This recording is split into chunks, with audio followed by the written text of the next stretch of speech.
All right. We are live. Good morning. We are live. Welcome back to the Entrepreneurs Coffee Club. I was in Barcelona last week on business. I'm going to call it business. Went out there to see some opportunities and see what Barcelona was all about. I've been there before, but it was just for a quick break. But this time it was to go and see what life is like there and what opportunities are out there.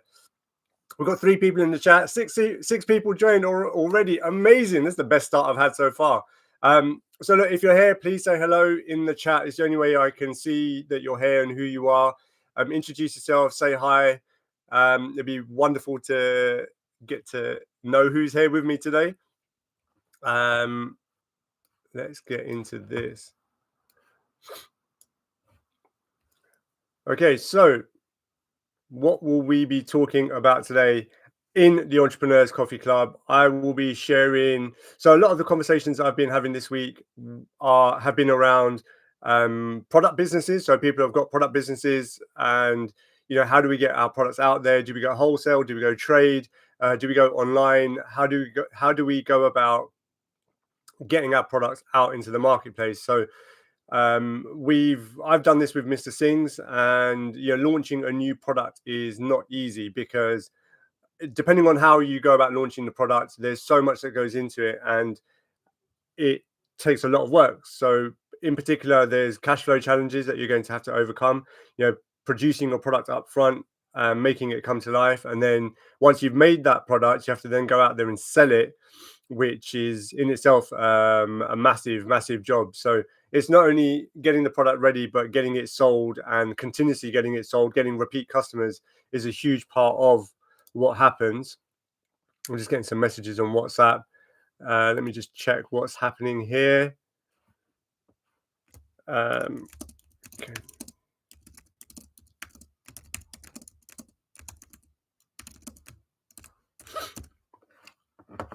All right. So, good morning. If you've just joined, welcome to the Entrepreneurs Coffee Club. Let me know in the chat who you are because I can't see. And it's only until you say hello that I know who you are.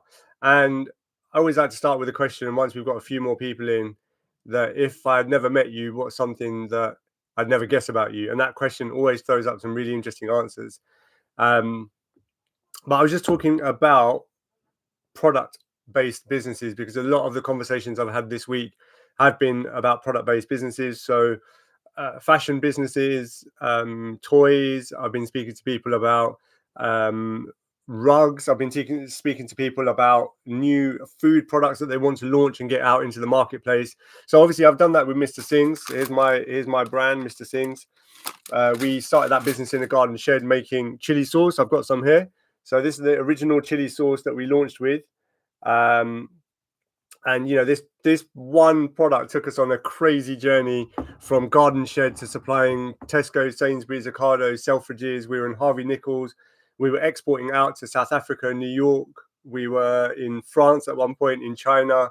So we took something that we started in the garden shed with £900 on the credit card, and we managed to scale it to that point where it's being sold absolutely everywhere.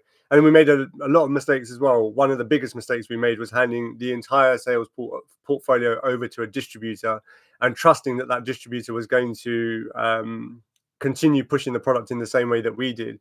But that aside, before you get to that stage, especially when you've got a product business, one of the biggest challenges you'll find is that you are going to have a lot of your money tied up in product. So making your product, making your stock, and it just sits there. And unless you can sell it, it becomes really challenging to manage your business, because whether you sell it or not, you've still got ongoing costs in your business. So you're going to have your running expenses, whether it's salaries, rent, rates, subscriptions, all of those things, they exist. And so how do you go about selling a product and building a brand and continuously selling your products when you've got nothing? And one of the key lessons that I've been learning over the last year or so, and I just think this is how it's going in the future, is one of the strongest ways that you can do that is by building your own community, building a group of people that really champion what it is that you do and believe in what you do, and also want what you do, and that's not an easy thing to do. A lot of the videos that you see out on YouTube on how to scale an e-commerce business or a product-based business, they talk about all these different strategies like email campaigns, social media campaigns, um, direct selling. But what if you don't have an audience to start off with? What if you've just made the product and it's a fantastic product, and you just assume that the minute your website goes live and the minute you put your product out there into the world, that people are going to come rushing to you and buy your product? Because it doesn't work like that. It never ever works like that. No one, as far as I know, has ever made a product that worked like that. And typically the best way to launch a new product is to have a waiting list. So I've I read the guy's books. I've seen him speak live. There's a guy called Daniel Priestley, um, who heavily advocates this model of building a wait list and building demand, and actually using the marketplace as a gauge as to whether you should launch your business or not. We've got more and more people joining, so welcome to the Entrepreneurs Coffee Club. If you've just joined, say hello in the chat so that I know I'm not alone. Your interaction is what's going to make this session work. So yeah, just say hello, let me know that you're here, and let me know your business as well, because one of the other things that I love to do is in the chat make connections and try and create new business opportunities. Oh, Rav in the house, what's happening, man? Appreciate you joining. I was worried for a second. All right, Rav, usual question. If I'd never met you, what's something that I would never guess about you? And actually, that question goes to everyone else as well. If I'd never met you, what is something that I would never guess about you? But going back to the story that I was telling you about Daniel Priestley and launching a product. So his model is quite simple. He advocates that you partner up with people that have got access to your audience, but they are non-competing to what you do, and you create value and put that value out to that audience before you start selling your product. And you start building your wait list. So whether it's an email list, a phone number list, followers, whatever it is, but you start building up this community of people around what it is that you actually stand for, not necessarily the product, but what it is that you actually stand for. And if you've got a big enough audience, once you launch your product, you'll never have problems selling it, because ultimately you've got more demand than there is supply. Yes, Christopher, good morning. Good morning. How are you? Good to have you here. Rav, my meditation record every day for over 150 days broke 9 days ago. Oh, that is very sad. Chris, Chris, how are you? Tell me, what's something I would never guess about you if I'd only just met you? Let me know. Let me know in the chat. And look, if you are watching, Christopher, Chris is an architect, fantastic architect at that. Has a wonderful, brilliant way of marketing his brand with these. Are they like houses, like little model houses, right? I don't know if you could share a picture of them in the chat, Chris. That would be amazing, just to show how you market your brand, because it's not really a business card. It's a 3D model of a house that people can take away and scan and get in contact with you. But I was just talking about, if you've just joined, I was just talking about product-based businesses, and actually, I think most businesses today, if you're going to launch something new or you're looking to build and scale your business, you have to put an immense amount of work into building your community and building your audience. The way that we operate digitally now, the way that people connect digitally, it's a swirl. I coach on this in my program, but it's a swirl now. It's no longer just a funnel, and there's so many different ways that people are checking up on who you are and what you stand for, and people are all over the internet in so many different ways. And so then how do you go about capturing all of those leads and all of that attention that is out there, and funnel it towards what it is that you're doing? And that's one of the hardest things to do, and you have to have some kind of plan and some kind of strategy for it, otherwise it just won't work out. And email list is definitely one way. Social media, obviously, and building up your following, maybe a blog, Substack, all of these platforms where people join you for the value that you bring to the table. That's pretty much the way that you're going to have to build up your community. You'll try, yeah, Chris, if you can try and share a picture of your calling card, that'd be fantastic. So let me know some of the business challenges. Oh, Neve in the house. Good morning, Neve. Which the practice of meditation doesn't forget you. That's true. That is true. All right, so let me know some of the challenges, the business challenges that you've experienced this week. What challenges have you faced this week? Let me know. Let me know. That'd be amazing. And moving to a new country and starting a new life, that is a massive challenge for anyone. But we've got some people that are doing that, which is incredible. And oh, I'm just reading some chat. Bear with me 1 second. Something you don't know about me is I'm going to start a private club in the Seychelles. Okay. I want to know more about this. Can you share more about this? What does that look like? What's that about? What's the private club going to be about? Can we get membership? Does it include a trial session where we get to fly out to the Seychelles? Because that would be fantastic. But if we play going back to my earlier point, a lot of people that I've been speaking to this week and hosting coaching sessions with and helping this week have had product-based businesses. And one of the biggest trends coming your way, if you've got a product-based business, in fact, if you've got any business, even if you're an architect, you've got a services-based business, is going live on social media and selling. So whether that's on TikTok, there's a platform. Let me just show you the platform called Whatnot. So I tested this platform out a little while back. I don't know if you can see that. It's just loading up. So that is Whatnot. That's what it looks like. So I'm going to click on this guy's channel. This is money, guys. Money. Just needs that little bit on the shoulder stitched, and you're laughing. 4 pounds on that is a steal. Oh, that hurt my feelings. All right. So What? XL. I'll turn that off for now. But going live and selling live is the future. It's essentially QVC on steroids. And this particular app, Whatnot, has just hit. Apparently, they did $6 billion worth of sales last year, and they've just hit a $500 million valuation or something crazy like that. I don't know. I saw it on Logan Paul's Instagram. He's an early stage investor in it. I used the platform because I wanted to test it out. My cousin had a bunch of Lego, so I went onto the platform and I wanted to test it out, and it's incredible.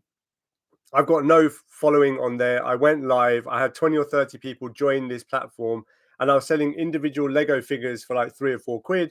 I was selling this massive like Marvel Lego tower for like £200 or £300, and it's so easy to buy. All you do is swipe, and so you may be wondering, like, how can I, sell my products, my services live? And the answer is you're going to have to get creative. You're going to have to figure out how can you sell what you do live.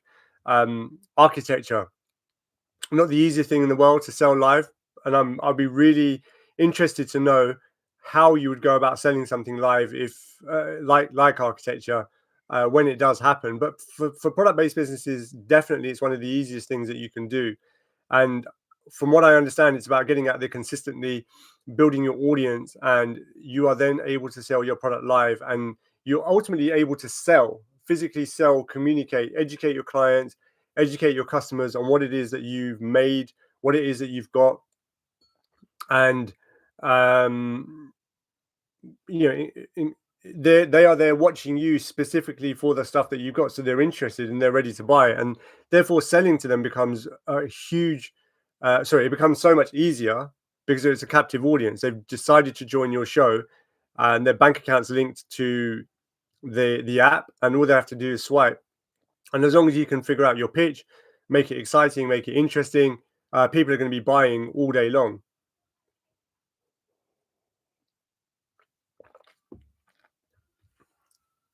All right, so let me know questions in the chat, business challenges this week, anything that you would like some help on, what's worked, what's not worked, anything new that you've learned, business or wisdom wise. Let's expand it to life wisdom as well. That'd be good to know. Chris, I'm really interested to know about this private members club in the Seychelles. That would be fantastic to learn more about.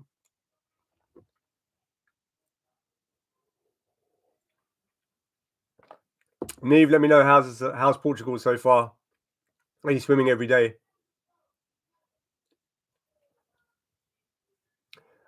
And another consistent challenge that seems to be coming up with everyone I'm speaking with is time, and having the time to work in your business, work on your business. Everyone's constantly firefighting. So how do you then go about making the time to work on what's important? So there's a difference between working in your business and working on your business.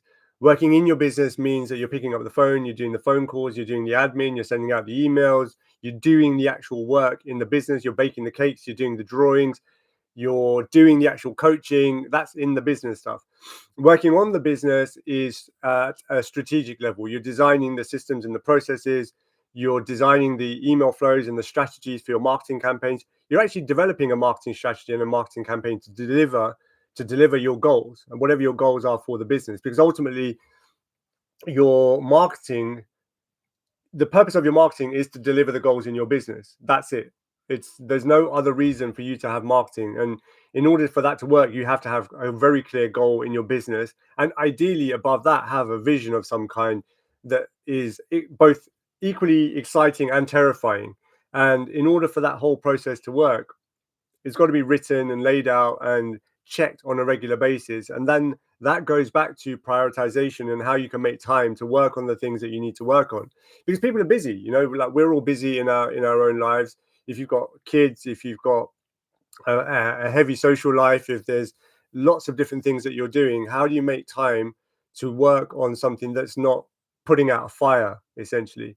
And the only way that you can do that is by knowing your priorities, because by knowing your priorities, then that makes you realize, well, actually, working on this thing is going to have a much bigger impact on my life and on my business versus not working on this thing. And therefore, that is far more important. And it's something that's in what's known as the Eisenhower matrix, where it's important but not urgent. And normally we just focus on the stuff that's urgent because that's the biggest fire. So in order to make time in our lives to work on the most important things, we have to then also know where our time is going, and actually being quite honest with ourselves and saying, well, okay, if I've actually only got an hour a week to work on my business and to work on my life, let's say, then you have to be disciplined and say, okay, in that hour, that's the time that I've got to work on my business and stick to it. And oftentimes, like, we need accountability. Like, it's difficult to do it by ourselves because it's so easy to let it slip, especially if it's just in our mind and it's not been written down. And we need someone to hold us accountable. We need maybe a group or a community of people to hold us accountable to the things that we say that we're going to do, and to the things that we say are important to us. And without that, time just slips away and we will never have enough time. So if you struggle with making time to work on your business, and you always say, I'm busy, there's so much to do, you have to ask yourself, in 5 years time, are you going to be more or less busy? And the realistic answer is, most likely is that you're going to be more busy in 5 years time. Okay, so if you're going to be more busy in 5 years time, and if you do not change the way in which you work today, like, how do you expect your life to be any different in 5 years time? It's going to be more busy, and you'll have less time to do the things that you want to do. And so the only way that that future version of your life can change is if you change as a person and you get the help to change as a person. Kind of deep, I know, for a Thursday morning, but that's just how it is, and that's just how it works. So I'm just checking the comments. I Neve, appreciate you joining in here. Portugal is great. What makes it so good, Neve? And you can't talk about the weather, but aside from that, what else makes it so great? Give yourself X amount of time to do that task. Don't do anything else except the task in that time. That is true to an extent. Oftentimes, the task is going to take longer than you thought it would take. Like, a quick email is never a quick email. It's like 20 minutes at least.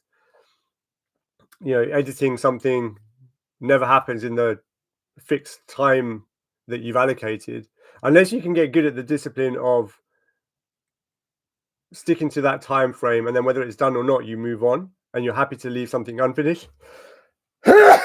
Whoa, excuse me. I've never done that before. Yeah, unless you're able to do that, that is one way that you can stick to the time that you've got. El Aura. You're gonna have to fill me in. I don't even know what that means.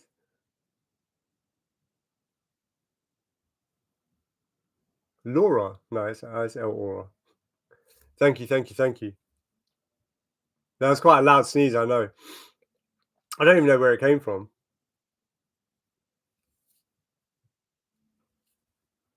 I'll explain later. All right, fine.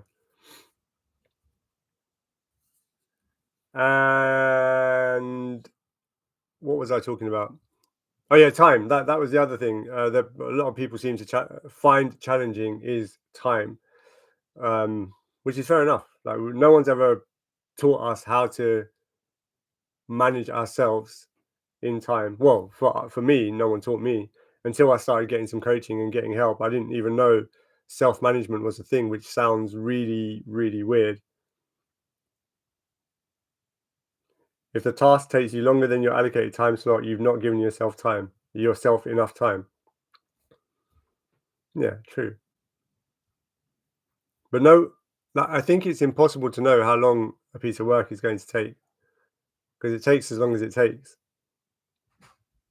It's not, for me at least, it's not that easy to know. Because once you're creating and you're doing a piece of work and you're into it, you can estimate, I feel, but to know exactly how long it's going to take, I feel normally you have to at least double how long you think it's going to take. It usually helps when you have a calendar with allocated slots for the task in hand. That is smart, Suki Sahota. That is very smart. In fact, I'd love to see your calendar with allocated time slots, and just as a demonstration. If you can share it in the chat, that'd be fantastic. I'm sure the audience would love to see that.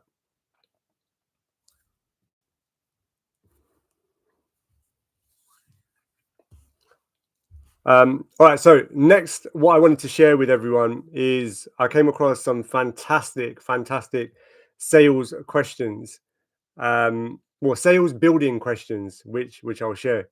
Creating a bit of work, give time for that, then time for other parts of that same project. Oh, chopping it up makes sense. All right, so there's a series of questions that you can ask someone that are going to significantly improve your chances of a sale being completed. Now, you do not necessarily ask all of these questions immediately, one after the other. They could be over a series of conversations, but this is the structure of questions that you ask. So, first of all, you've got like best practice questions. So, let's say, for example, you sell sleep training. So your first 10 questions are going to be around best practice for sleeping. Are you checking your phone at night? Do you have a regular sleep routine? Do you ensure that you're calm before you go to sleep? Do you wake up at the same time each day? General best practice things that most people should be doing. Once you've done that and you've established that and people are answering yes or no to those best practice questions, then come the next 5. The next 5 are probably the most powerful. So the first of the 5 is your current reality question. And this is them sharing with you, your potential client sharing with you what their current situation is. So it could be something along the lines of which best describes your current situation. And they tell you. The next question, as a follow-up to that, is called a desired reality question. So, which best describes your desired outcome? Great. Once you've learned that from them, so you know what the current situation is, you know what their desired outcome is, you then ask them the obstacles question. So, what have you tried that's not worked? And what that starts to bring up is any dissatisfaction that they've got within their current situation. And you've now established where they are, where they want to go, and what's getting in the way of it. You can then ask the 4th question, which is the preferred solutions question. So, which I'm just reading it off my notes here. costs, and it gives you a chance. You can make this a multiple choice answer, or if it's in person, just prompt the conversation to go along. But essentially, this line of question will tell you what suits them. Is it something short term, long term, quick fix? Are they happy to deep dive into what it is they are looking for in terms of a solution? And then the fifth question that you ask is the anything else question. So anything else you want us to know, you want me to know, and then you be quiet. With this particular question, you allow someone to really share what else is going on in their minds, and what else they are dissatisfied with, what else they are looking for. And by taking all of this information down and combining it with your 10 best practice questions and your 5 um, I suppose reality questions, if you want to call it that, you now have a total picture around how you can help them solve that problem. So then you can come along with your sleep training package and say, well, okay, this is where your current situation is. This is where you want to go. We can understand what your obstacles are and the problems that you're facing and the things that you've tried. This is how you want to get some help. And you've told us some additional information like this, and this. Well, here's what we offer and how we can address all of those things and get you to your desired reality. It's quite a powerful structure, actually. Again, picked it up off this guy, Daniel Priestley, and it works. It does work. I'd recommend trying it out. And I feel like today I may cut this one short. This Entrepreneurs Coffee Club, may cut this one short, and I appreciate everyone joining that did. Butch, Rav, Neve, appreciate you guys. And until the next one, peace.